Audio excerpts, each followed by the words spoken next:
There's no doubt that the climate crisis is something that's concerning for everyone who believes in science. And in no surprise to anyone, there's a political divide here. As Pew Research Center found in recent polling, 78% of Democrats describe climate change as a major threat to the country's well-being. That's up by about 20% in the past decade. However, only 23% of Republicans think climate change is a major threat. And that number, notably, is almost identical to what it was just 10 years ago. However, there are cracks in the GOP armor if you break it down by generation. So that's sort of a good sign, I guess, for the future.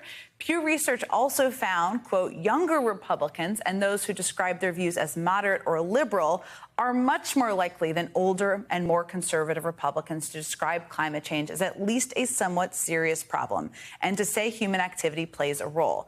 But let's take political parties out of the equation for just a minute. If the polling data is purely focused on age, things shift a bit. Younger people overall see climate change as much more of a concern than their older counterparts. CBS News found that 74% of people ages 18 to 44 believe climate change should be addressed right now or in the next few years. That percentage decreases for everybody over 45 years old. So the younger generations are sounding the alarm bells about the climate crisis. They've marched, they've organized, they've voted, and they've spoken out in any way they can to ensure that climate justice begins to pick up some speed. One of the climate activists who has gained national attention is Saad Amir. He's made it his mission to get more young people involved with both politics and environmental activism using social media and many other avenues. My friend Saad joins me now. He's the founder of Justice Environment. Okay, so I want to start just with this difference between generations. We've seen younger generations really focused on the climate crisis and the threat. Gen Z and millennials are much more fired up. Why do you think that is, and what do you think it says about what younger generations want from politicians and from institutions who are representing them? Jen, that's a great question, because I think right now a lot of the older generations are completely out of touch of what young people want. I mean, let me just walk through what it's like to be a young person growing up in this country. You know, you go to high school, odds are there may have been a mass shooting somewhere near you. Has anything been done about gun violence? No. So, okay, you go home in fear, go to your social media, which is not regulated, your privacy, your data, no one knows anything about it. There are no laws really on the books anywhere. If you can make yourself all the way to college, then great, you're going to be saddled with student debt for decades, then graduating into a housing crisis, likely never able to afford a home. And all the while, there is a climate crisis looming. A wildfire, a flood, a drought could happen at any moment near you. And so when I think about what young people want and what young people are facing, it's so different than what we've experienced in the past. And it feels like our politicians are consistently overlooking and denying the reality of what it's like to be a young person right now. And one of the arguments you've made that's really stuck with me is that climate change and the climate crisis just isn't a siloed event or a siloed issue. And you said, quote, there's no climate action without democracy. There's no democracy without climate action. So what should people at home know about the intersection between climate and democracy? And how do you think that argument should be made by politicians and people running for office out there?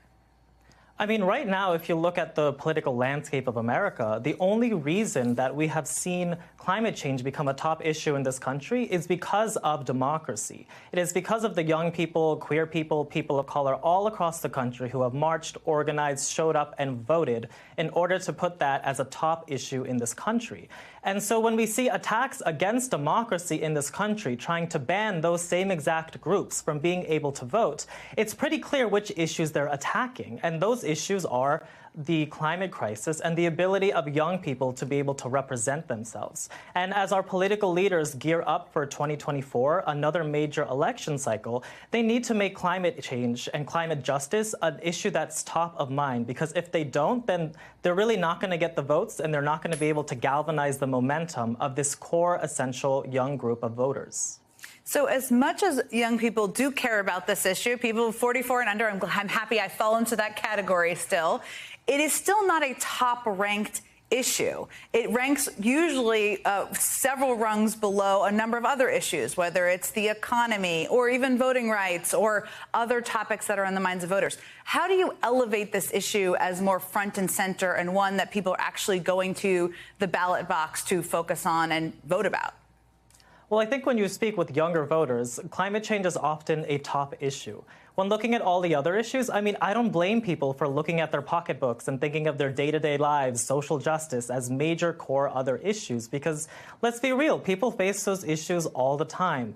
But if we want to take action on climate change, I think it's so essential that we understand that this issue is intersectional. Because the climate crisis is going to affect housing costs, it's going to affect the ability of people to have transportation, it is going to affect people's health, their welfare, their families. It goes across the gambit. And so the longer we delay on taking action on the climate crisis right now, the more costly and the more devastating the impacts are going to be across all those spaces and more in the future. And our politicians really need to understand that if they continue to push this down the road and kick the can down the road, that we're going to see more and more disasters and costs unfold across society. One of the other issues you've raised that not a ton of people do is sustainable fashion and just the downfalls of fast fashion and the impact that is having on the climate. So explain to us a little bit more about how you can help shift, or everybody can help shift, consumer habits surrounding clothing, and why is that such an important issue to talk about? I think fashion is important because it's something that touches all of us. We're all wearing clothes. I see your look, Jen, killing it as always. But it's you too, as always.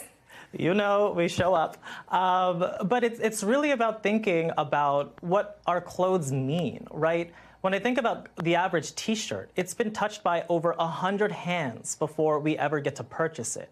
There is an entire supply chain of garment workers, of factories, of farms, of water resources, of shipping, of carbon, all being emitted for every single garment that happens to be in our closet. And so when we continue to purchase and buy just to serve a look for the gram or whatever, then we continue to feed into this culture that is so unsustainable. We need to understand how to value and prioritize the things that we have and to give credence to the entire system and supply chains that go into these garments that we wear. To me, fashion is just one single industry, but is just as serious as food production, as cars, as every single other issue that we think about when we think about the climate crisis. Now, before I let you go, I mean, this is a hard issue. It's a serious issue. It can be an overwhelming issue, and it's one we certainly need to raise alarms about. But I do want to ask you, what gives you hope as you continue to look at the climate crisis and the need to address it as rapidly, as quickly? What gives you hope? What gives me hope is seeing that things are actually changing. President Biden has put forth the Inflation Reduction Act, which is the single biggest policy ever on the climate crisis. And it's a lot of funding. Does it go far enough? No. But what gives me hope is knowing that young people are continuing to push. And this September, we're organizing a massive climate strike in New York and all across the world. So come out, join us, organize, mobilize, and march. Maybe we'll come join you. That was our invitation. Thank you so much, Todd, for being with me today and also for everything you do to raise the alarms on this and many other issues.